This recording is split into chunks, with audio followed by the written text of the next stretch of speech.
Hello everyone, welcome to G center. और ये जो पीछे स्क्रीन पर इतना बड़ा क्वेश्चन है, ये किसने पूछा है? आईएससी ने पूछा है। 2024 में इलेक्ट्रिकल ब्रांच में क्वेश्चन आया हुआ है और मैं इस क्वेश्चन को देख के जब मैं सॉल्व करने बैठा तो मुझे बहुत नाराजगी हुई आईएससी से कि ऐसा नहीं करना चाहिए। ऐसा करने से क्या होता है कि जो ब्राइट स्टूडेंट होता है ना, होनहार स्टूडेंट होता है, उसका मोमेंटम खराब होता है और वो कहीं ना कहीं अंडर 100 के बाहर हो जाता है। क्योंकि ऐसा मैं क्यों बोल रहा हूं आप सोच रहे होंगे, क्योंकि मैं बताऊंगा कि इस क्वेश्चन में क्या हुआ। इस क्वेश्चन में मार्क्स टू ऑल दिया गया, MTA मार्क्स टू ऑल, सभी स्टूडेंट को नंबर दे दिया गया। भाई सभी स्टूडेंट को नंबर देने का मतलब क्या है कि एक ऐसे स्टूडेंट ने जिस इस क्वेश्चन पे टाइम लगाया होगा, और ये क्वेश्चन थोड़ा सा ऐसा है कि जिसके चारों ऑप्शन उसने चेक करे होंगे और चेक करने में उसका कम से कम मिनिमम से मिनिमम 5 मिनट चले गया होगा। 5 मिनट का मतलब है कि उसने बहुत यहाँ पे पूरे 3 घंटे में से 5-10 मिनट अगर लगा दिए और उसके बाद मार्क्स टू ऑल मिलता है, तो एक तो उसका क्या होता है, आंसर कॉन्फिडेंटली आता नहीं है, जिस वजह से उसको खुद पे डाउट होता है। उस 5 मिनट का जो बोलते हैं ना हैंगओवर टाइप, उस 5 मिनट का जो सदमा है ना, वो अगले 10-15 मिनट चलता रहता है और वो अगले क्वेश्चन पे इंपैक्ट करता है। ये बात समझनी चाहिए आईआईटीज को, आईएससी को, कि एग्जामिनेशन हॉल में कम से कम एक्यूरेट हम लोग क्वेश्चन पेपर सेट कर सके। पूरा साल भर मिलता है यार आप लोगों को, क्योंकि कहने को तो कुछ नहीं, ठीक है मार्क्स टू ऑल मिल गया, जिस स्टूडेंट ने नहीं किया वो खुश भी हो जाएंगे, बट जिन्हें इस पर टाइम लगाया ना उनको बहुत दिक्कत होती है, क्योंकि उनका टाइम, उस टाइम की वजह से 5-10 मिनट जो उन्होंने खर्च किया इस क्वेश्चन पे, उसकी वजह से पूरा मोमेंटम खराब हो जाता है आगे आने वाला, क्योंकि एक तो सही आंसर नहीं आता, उसकी वजह से दिमाग खराब होता है। तो 2017 से मैं देख रहा हूं, 17 में भी आईआईटी रुड़की ने आई थिंक प्रोबेबिलिटी के एक क्वेश्चन में गड़बड़ करी थी। वहां पर भी मेरे बहुत सारे स्टूडेंट ऐसे थे जो बहुत अच्छा रैंक ला सकते थे, उनने कम से कम 10-15 मिनट लगा दी कि यार आंसर क्यों नहीं आ रहा है। और ज्यादातर गड़बड़ ऐसे ही होती है कि 4 ऑप्शन चेक करना होते, सारे ऑप्शन चेक करना होते तो आंसर नहीं आता है। ऐसे क्वेश्चन कभी कोई गड़बड़ नहीं होती है कि हाँ चलो कोई वैल्यू आ रही है और वो लगा दिया हो, उसमें कोई दिक्कत नहीं है। बट यहां पर हर एक ऑप्शन को चेक करेंगे, उसके बाद क्या होता है, उसको हर एक चारों ऑप्शन को चेक करने में टाइम बहुत चले जाता है। ठीक है, तो ये मेरी रिक्वेस्ट है, आप सभी लोग जहां जहां आप दे सकते हैं रिक्वेस्ट। ये बहुत सारे टीचर्स ने भी इशू उठाया है कि प्लीज आप गलत क्वेश्चन फ्रेम मत करो, जिसकी वजह से ब्राइट स्टूडेंट को दिक्कत होती है। क्योंकि एक थोड़ा सा कम पढ़ने वाला स्टूडेंट होता है ना, वो तो क्या करता है, छोड़ देता है, कोई दिक्कत नहीं है। चलो मुद्दे पे आते हैं, क्वेश्चन को सॉल्व करते हैं ना। पूछा क्या इसमें, which of the following options represent possible voltage polarity in single phase 2 winding transformer. Here VP is the applied voltage, ठीक है, EP is the induce primary voltage, VS is the open circuit voltage and ES is the induce voltage, ES, है ना, सारे दे रखा है। और आपको पूछा है करेक्ट पोलैरिटी आपको बतानी है।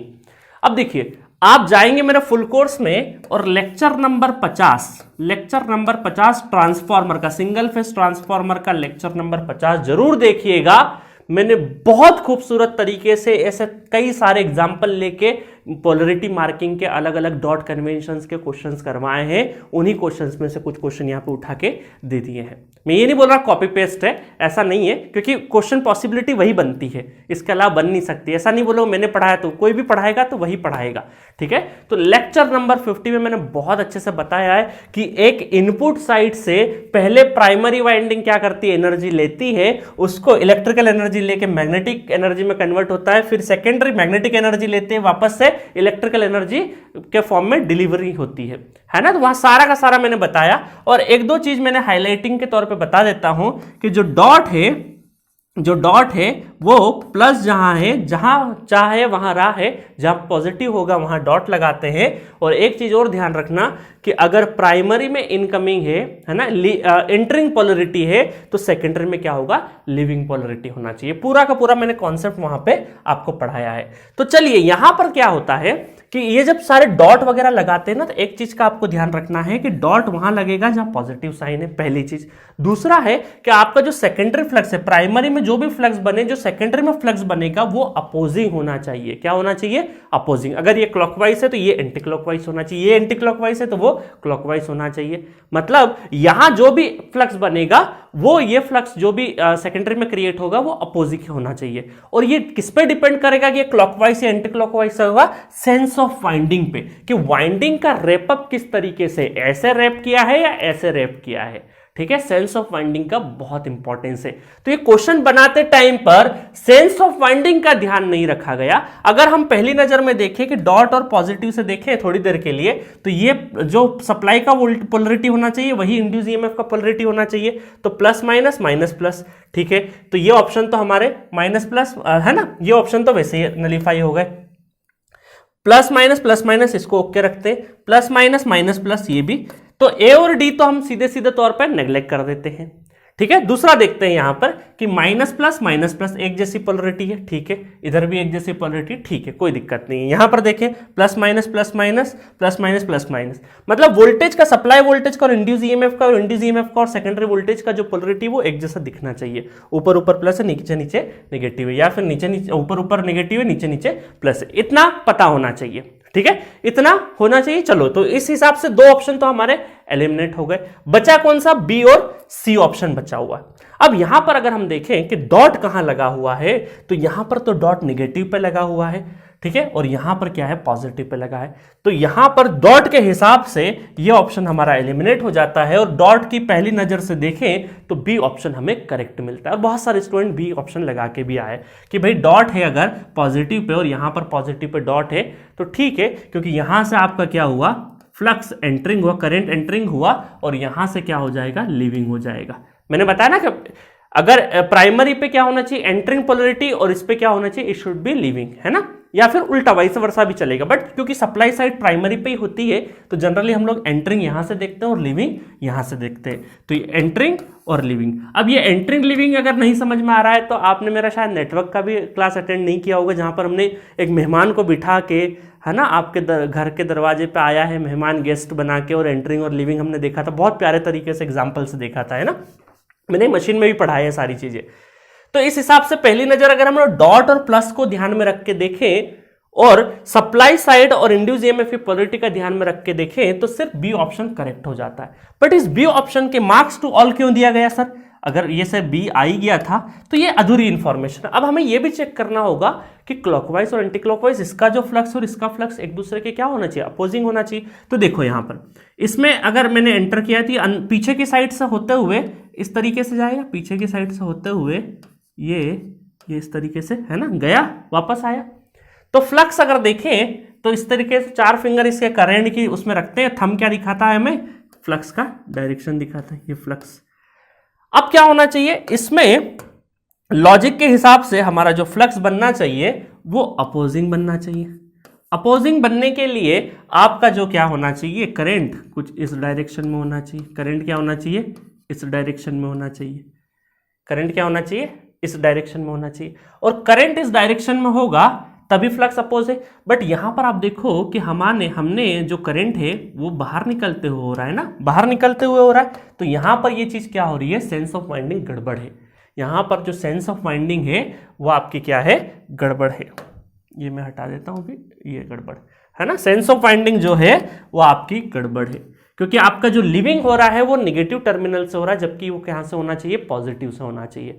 या तो आपके डॉट और ये पोलरिटी गड़बड़ है या फिर सेंस ऑफ वाइंडिंग आपको सुधारना चाहिए। तो यहां पर डॉट के हिसाब से अगर देखें तो बी ऑप्शन हमारा करेक्ट था, बट सेंस ऑफ वाइंडिंग के हिसाब से कि जो फ्लक्स यहां बन रहा है और उसका ही अपोज होना चाहिए, सेकेंडरी में जो भी करंट फ्लो वो इस तरीके से फ्लो करंट वाइंडिंग में फ्लो होना चाहिए कि वो आपका प्राइमरी एमएमएफ या प्राइमरी जो फ्लक्स है उसको अपोज कर सके।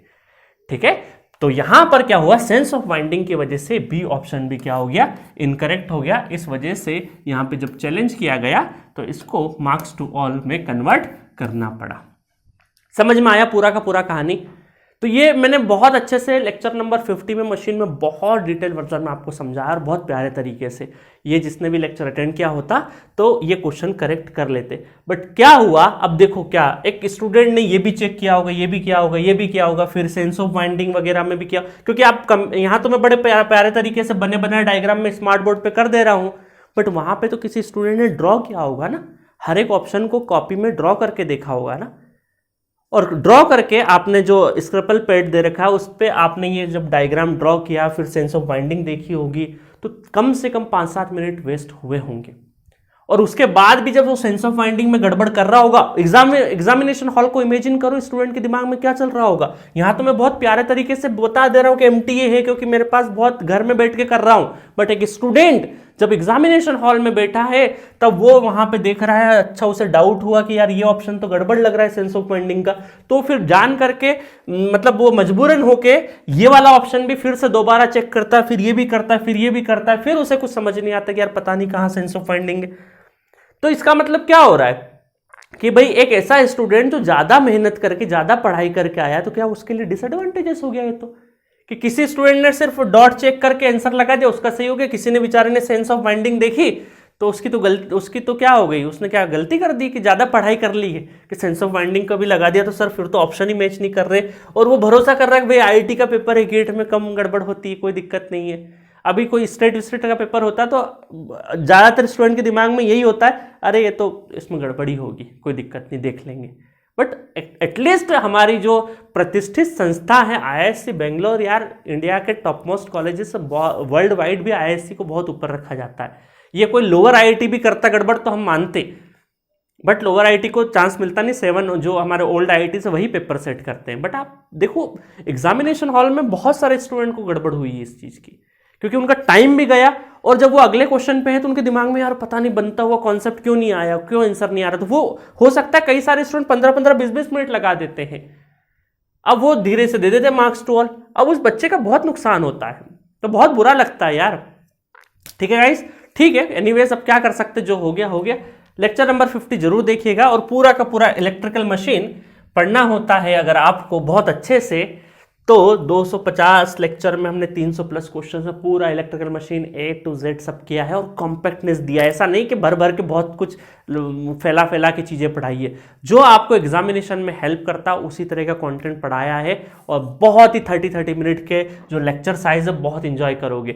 ये पूरा का पूरा जो कोर्स है 3299 में एट प्रेजेंट अवेलेबल है। बहुत सारे लोग का क्वेरी तो सर इतना महंगा क्यों है, क्योंकि ये हमारा प्रीमियम कैटेगरी में सब्जेक्ट है, हमने 7-8 सब्जेक्ट 1000 रुपीज के अंदर रख के सपोर्ट दिया है आप लोगों को, ताकि इनिशियल प्रिपरेशन में फाइनेंशियल बर्डन नहीं हो, बट सिस्टम भी तो चलाना है, तो उस हिसाब से। और ये जब आप पे करके जब पूरा पढ़ेंगे ना, आप कभी रिग्रेट नहीं करेंगे। हमारे यहाँ तो बहुत सारे बच्चे रिन्यूअल कराते हैं, ठीक है। तो पूरा का पूरा इलेक्ट्रिकल मशीन बहुत अच्छे से पढ़िए, और कहीं पर भी डाउट आए चैट बॉक्स का यूज करिए। आप चैट बॉक्स में अपना कोई भी डाउट है उसको वहां पे लेक्चर नंबर, क्वेश्चन नंबर और वहां पोस्ट कर दीजिए, मैं डायरेक्ट रिप्लाई करता हूं, ठीक है। और जितने भी लेटेस्ट गेट के क्वेश्चन है सारे के सारे ऐड हो जाएंगे इसके अंदर, ठीक है।